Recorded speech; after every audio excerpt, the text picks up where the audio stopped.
Shri Venkateswara gold తాకట్టులో ఉన్న మీ బంగారాన్ని విడిపించి కొనబడును.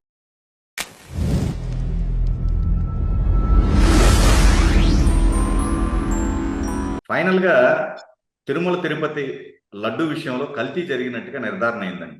ఓహో సూపర్. సో మరి మీ హిందూ సంఘాలు వీటి మీద ఎలాంటి యాక్షన్ తీసుకోబోతున్నాయి? అసలు ప్రతిరోజు మా జగన్మోహన్ రెడ్డి గారి మీద పడతారేంటి మీరంతా? ఆ ప్రభుత్వంలోనే జరిగింది మరి ఇదంతా. అందుకని జగన్మోహన్ రెడ్డి గారి మీద పడుతున్నారు. Guinness book of world records లో ఎక్కాల్సిన పేరుని చెడగొడుతున్నారు మీరంతా కలిసి. ఓకే. ఇన్ని సంవత్సరాలు బెయిల్ మీద బయట ఉండి ఉన్న వ్యక్తిని ప్రపంచంలో ఎవరు లేరు, మా జగనన్న ఒక్కడే. ఇన్ని స్కాములు చేసి గిన్నిస్ బుక్ లోకి ఎక్కలేరు. అసలు ఇంకా విచిత్రం ఏంటంటే, మాట్లాడతాను నేను తిరుమల దీని గురించి మాట్లాడతాను. ఇంకా విచిత్రం ఏంటంటే 2014 నుంచి 2019 ఆయన తెర మీద ఉంది కదా మన జగన్మోహన్ రెడ్డి గారిది. 1924 ఆ టైంలో ఉన్న మినిస్టర్స్ 5 పేర్లు చెప్పగలుగుతారా? శాఖలతో సహా చెప్పలేరు. ఇప్పుడున్న మినిస్టర్స్ పేర్లు చెప్పగలుగుతారా? చెప్పచ్చు. లోకేష్ గారని, ఇంకో అనిత గారని, ఇలా పేర్లు చెప్పచ్చు. మన పవన్ కళ్యాణ్ గారని, ఇలా మినిస్టర్ల పేర్లు చెప్పచ్చు. అప్పుడు చెప్పేవాళ్ళు మినిస్టర్ల పేరు గుడ్డు మినిస్టరు, బూతుల మినిస్టరు, దొంగ మినిస్టరు, ఇలాంటి పేర్లు. అంటే వాళ్ళు ఎంత ప్రీ ప్లాన్డ్గా ఏపీని దోచేసుకున్నారంటే, వీళ్ళు చేసినటువంటి టెరంలో 2019 to 24లో భగవంతుడి కృప ఉండి 24 మన పార్టీ మారి చంద్రబాబు నాయుడు గారు వచ్చారు. అదే పార్టీ వచ్చినట్టుంటే ఆంధ్రప్రదేశ్ ప్రజలందరూ కూడా బొచ్చ పట్టుకుని అడుక్కునేవాళ్ళు. భూరక్ష అని భూములతో సహా కబ్జా చేసేశాడు. కమింగ్ టు తిరుమల తిరుపతి దేవస్థానం, నాకెందుకో ఆ ఛార్జ్ షీట్ లో పేర్లు కూడా నేను రాసుకున్నా. నేను నిన్న ఎవరో నాకు ఛార్జ్ షీట్ పంపిస్తే చూసా, అందులో పేర్లు కూడా రాసుకున్నా. నాకు అర్థం కాని పాయింట్ ఏంటంటే, కొండను తవ్వి ఎలుకను పట్టారా? కొండని తవ్వి ఎలుకను పట్టారా? 36 మంది మీద ఛార్జ్ షీట్ ఫైల్ అయింది. ఎప్పుడు? 2026 తిరుమల తిరుపతి దేవస్థానం లడ్డూ ప్రసాదంలో అసలు నెయ్యి వాడబడలేదు, అన్ని కెమికల్స్ తో వాడారు. అసలు అది నెయ్యి కాదు.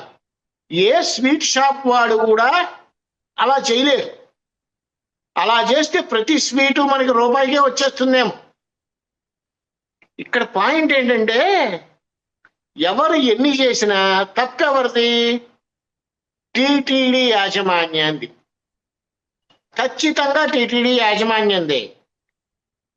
పోమిల్ జైన్, విపి జైన్, వీళ్ళు భోలేనాథ్ డైరీకి పర్సనల్స్ అనుకో, డైరెక్టర్స్ అనుకో, వీళ్ళని ముద్దాయిలుగా చేర్చాడు.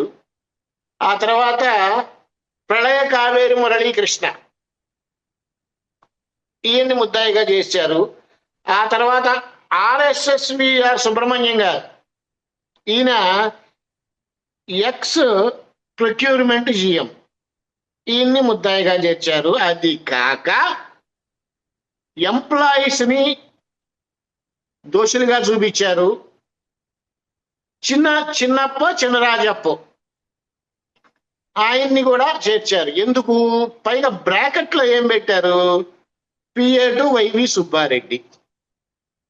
అంటే వీళ్ళ అనుమతులు లేకుండా, వీళ్ళ ప్రమేయం లేకుండా గవర్నమెంట్ టీటీడీ ఎంప్లాయీస్ కానీ, ఆ తర్వాత చిన్నరాజప్ప కానీ చైర్మన్ గారి అభిప్రాయాలు కాకుండా, సీఎం గారి ఆదేశాలు లేకుండా ఇంత స్కామ్ ఎలా చేస్తారు? అందుకే ఇందాక కొండంతవి ఎన్నికలు పెట్టారు అన్న. అసలు మెయిన్ చివరికి బలైపోయింది ఎవరయ్యా అంటే టీటీడీ ఉద్యోగస్తులు. సిట్ ఉంది, సిబిఐ ఉంది. చివరికి ఛార్జ్ షీట్ లో వాళ్ళు పేర్కొన్న లాస్ట్ ఐటమ్ ఏంటంటే యానిమల్ ఫ్యాట్ ని యూజ్ చేసి ఉండకపోవచ్చు అని ఇచ్చారు. ఎవరిని తప్పుపట్టాలి ఇప్పుడు? ఎవరిని తప్పుపట్టాలి? ఏమనుకోవద్దు అంటున్నానని, కూటమి ప్రభుత్వానికి బుద్ధి ఉందా లేదా? జగన్మోహన్ రెడ్డి గారిని అరెస్ట్ చేసే దమ్ముందా లేదా? లేదు. ఇన్ని అరాచకాలు చేస్తున్నా ఆయన మీద ఈగ కూడా వాళ్ళని ఎట్లా. ఇక రెండో పాయింట్కి వస్తే 20 కోట్ల లడ్డూలు వచ్చినాయి వీళ్ళ టైంలో, జగన్మోహన్ రెడ్డి గారి టైంలో. అంటే 20 కోట్ల మంది ఇంటూ 2 వేసుకున్నా 40 కోట్ల మంది ఈ శ్రీవారి ప్రసాదాన్ని తిన్నారు. ఒక లడ్డు పూర్తిగా పంచుతాం కదా మనం, 40 కోట్ల మంది తిన్నారు. వీళ్ళు ఎంత క్యాలిక్యులేటెడ్గా, ఎంత పకడ్బందీగా, ఎంత క్రిమినల్ మైండ్తో వ్యవహరించారంటే ఈ 40 కోట్ల హిందువుల్ని కూడా చంపేయాలని కంకణం కట్టుకున్నారా? హిందూ మతం చెప్తా, హిందూ మతం అనేది ఉండకూడదు అని డిసైడ్ అయిపోయారా? దీన్ని బయోవార్ అనకూడదా? ఈ 40 కోట్ల మందిలోకి కెమికల్స్ వెళ్ళి ఉంటాయిగా.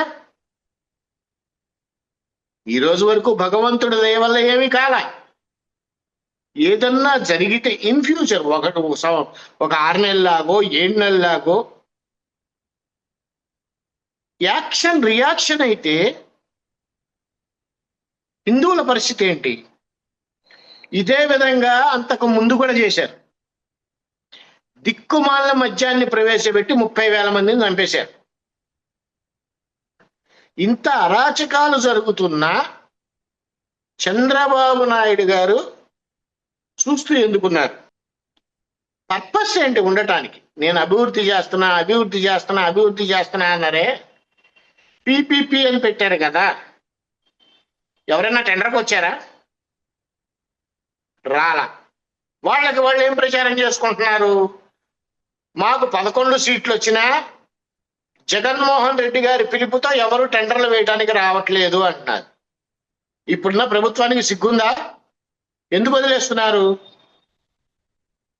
ఈ రోజుకి కూడా నేను అంతకు ముందు మన ఛానల్లోనే చెప్పా, ప్రతి డిపార్ట్మెంట్లో చెయ్యి కోసుకునే అధికారులు జగన్మోహన్ రెడ్డి గారి తొత్తులు ఇంకా ఉన్నారు. There's no doubt about it.